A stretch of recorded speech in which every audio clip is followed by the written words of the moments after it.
Wow, what an arc. Welcome to Jack's Corner, everyone. I hope you all have been having a really good week since our last video. Today I'm going to be going over One Piece's arc, Whole Cake Island, in a longer video than usual. I hope you all enjoy, and let's talk about Whole Cake Island.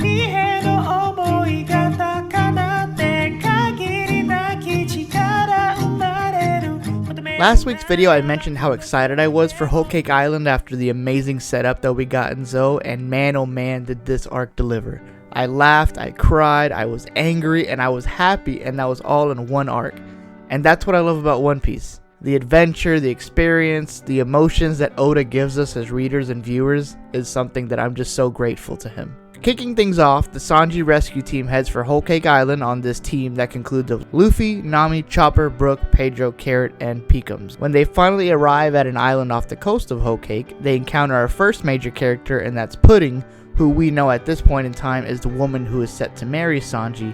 But as Luffy and the gang get to talking to her, we see that she's actually really nice, even though she is one of the daughters of Big Mom. The whole island is edible and it's lively and everyone seems happy till we get this terrifying scene, which is basically a musical of Big Mom singing with all the victims she's made over her life, and like an awful song going over it about hell and other weird stuff that's meant to creep you out. After getting to know the structure of everything, we then get into two groups, and that's Luffy's squad and then the other being just Brook and Pedro, who have the really super important task of copying down one of the red poneglyphs that leads to Raftel. After this, we kick it into full gear and really get the story going. Let's talk about Sanji for a moment. Sanji's family, besides his sister Raiju and his mom Sora, are awful, and there's no doubt about it. Through this arc, we get a look into Sanji's upbringing, such as his relationship with his three brothers, his one sister, his father, and his really lovely mother. The Vinsmoke family are what's called Germa 66 Kingdom, and with their really powerful scientific knowledge, the father Judge Vinsmoke makes it to where every child that his wife Sora has comes out as this emotionalist super soldier that is just a war machine and nothing else. Kind of like the super soldiers from the Marvel Cinematic Universe, if you know what I'm talking about. After finding out what had happened, Sora regrets this decision and she takes a poison to stop it from having the kids come out like this, but the only one that it actually worked on was the last child, Sanji. Sora became sick from this and eventually ended up passing away, but not without the happiness that Sanji gave her every day as he practiced cooking meals for her every day, and he was also cooking for the mice in the kingdom too, which he got bullied for, but just making his mother smile every day that he could. Because the Vinsmokes are royalty, the brother and the judge made Sanji's life a living nightmare. He's a super kind-hearted nature kid, and the fact that all he wanted to do was cook was their means of bullying him. Long story short, after super much painful to read abuse, the father judge locks Sanji away in a cell under the kingdom, essentially disowning him of being his son, and tells the kingdom that Sanji died. Like, seriously, a terrible life that Sanji had, and it really made me appreciate Sanji's character more, seeing him grow up from this, and just really made me understand where his character comes from. When we get back to the present time after this flashback of Sanji's upbringing, they also threaten to kill Chef Zeph, who we all know from the East Blue arc, who he raised Sanji. He's the one that saved Sanji, and he had him work for him in the Barity arc. All of this was really hard to read, as Sanji is literally going through the worst moments of his life, so he's really only left with one option, and that's to marry Pudding and kiss his old life goodbye with the Straw Hat crew.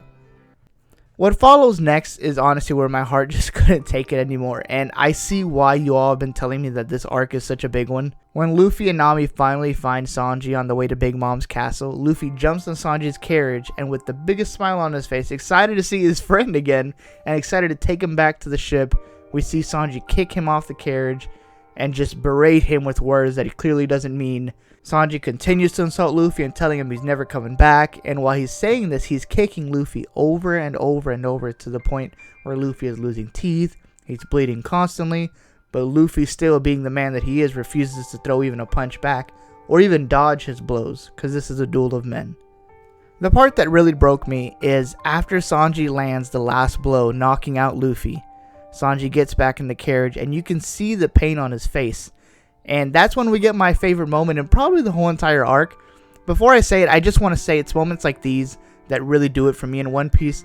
In my opinion, Luffy is the greatest main character of all time, alongside Thorfinn from Vinland Saga, but Luffy's display of love and trust for his friends is something that I cannot compare to anything else I've ever read before. As Sanji rides off, Luffy gets to his feet and yells two lines here that really stick out to me. The two lines I'm referring to are the first being that even though he is so bloodied and broken, he knows that the one who's really hurting is Sanji. And the other line being the one where he just yells at the top of his lungs, "Sanji, come back. I can't be king of the pirates without you." And man, I cried, I hurt, I got goosebumps just as I'm rereading this over again. This chapter is something that I'll never forget. After that, that pretty much covers the whole first act of the Whole Cake Island arc, and now we get into the real juicy stuff that had me at the edge of my seat the rest of the arc.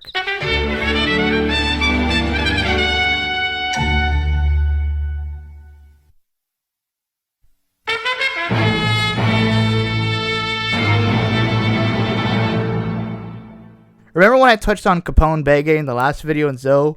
Well, he plays a really important role in this arc, as he is the man that sets up a hilarious and great scene with everyone dressed really nice and discussing how they're all together with the Straw Hats are going to crash Big Mom's tea party, aka the wedding, and how they're going to take down one of the Emperors of the Sea, Big Mom.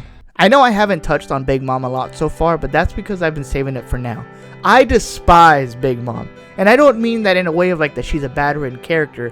I just mean it in the sense of she's a disgusting person to me and is a villain that I really, really want to see absolutely destroyed by the Straw Hats when the time arises. But that time is not now.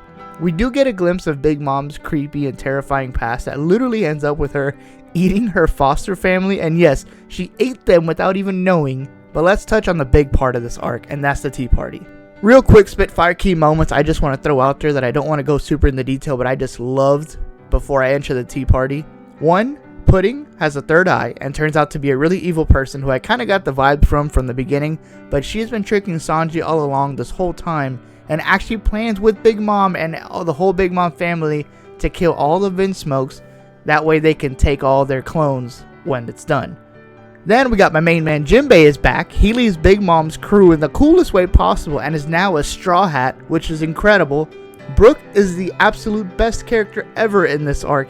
He not only gets the poneglyph copies, but also is basically a kryptonite to Big Mom's powers and goes around the castle absolutely dominating all of her soul-injected soldiers.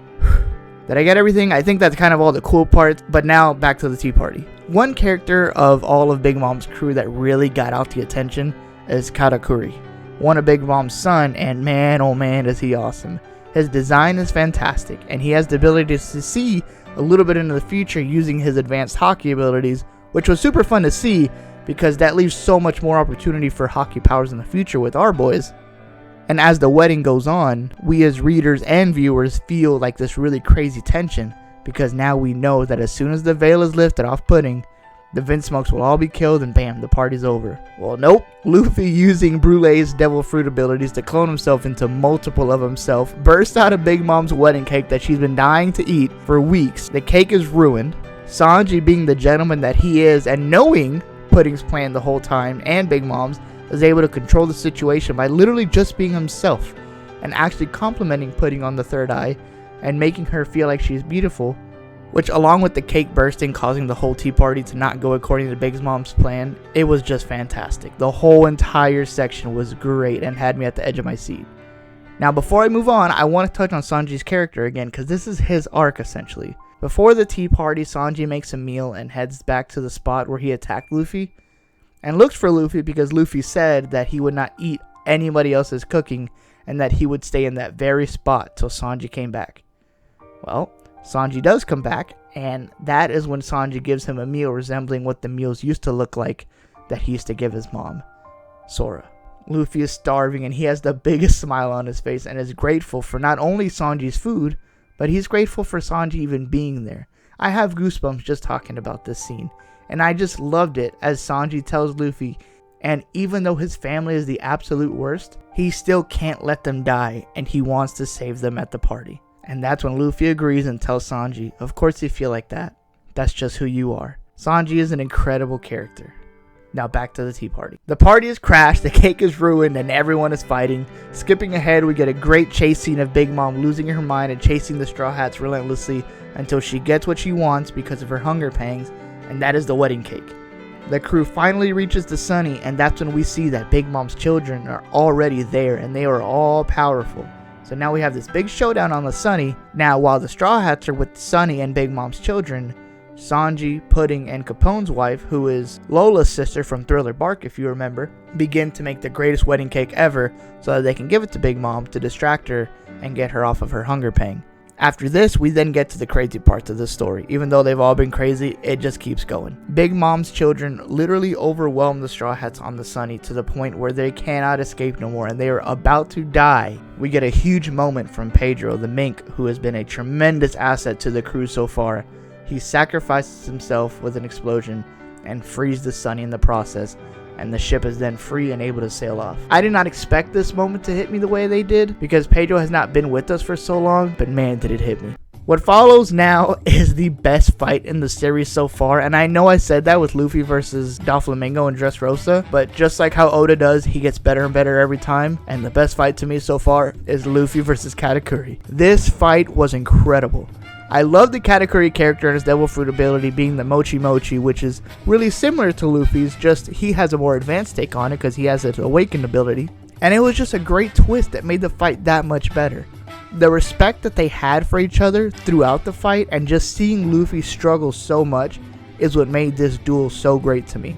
As Luffy is fighting, I truly felt, as a reader, desperate like how Luffy was. And so much so that he even becomes a better fighter through this battle and even takes on another new technique, and that's Gear Force Snake Man instead of Bounce Man. The design is better and I love the attacks that this form provided and the animation because so what I usually do is I read the manga and then I go back to the anime and I watch like key clips that I want to see animated, but I always read the manga first. And the animation during this fight is absolutely incredible. Finally, we get an ending to this fight in the story that lasted almost 10 hours, and of course Luffy wins and returns back to his crew. During this, the cake is completed. Big Mom has messed up the Sunny, but in typical Straw Hat fashion, things start to come together slowly, and ends up being the best cake that she's ever had, which kept her occupied for the Straw Hat escape. And as the crew is leaving for Wano, they become trapped between a naval fleet that would have sank their ship, but two key groups come out to save the day, and man, I did not see any of these coming. And that is one, the Germa Kingdom themselves, saving Sanji and his friend, and Jinbei's Sun Pirates risking their lives for their old captain who is now serving the future king of the pirates, Straw Hat Luffy.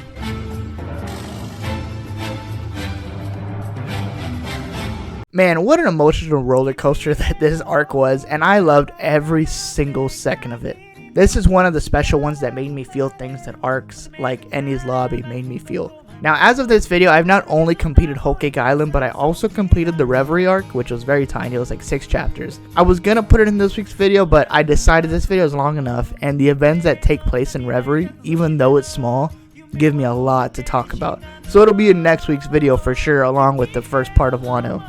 Everyone, if you made it this far, I thank you from the bottom of my heart. I'm not kidding when I say that. I usually do shorter videos, but I wanted to experiment and see what a more detailed, longer one would be. So please let me know in the comments what you thought of it so that I know how to go about these in future videos. Because this isn't just my channel, if I'm being honest. It's yours too. But other than that, thank you for coming to Jack's Corner. I hope you all have a great day, everyone, and I'll see you all next week on the shores of Wano.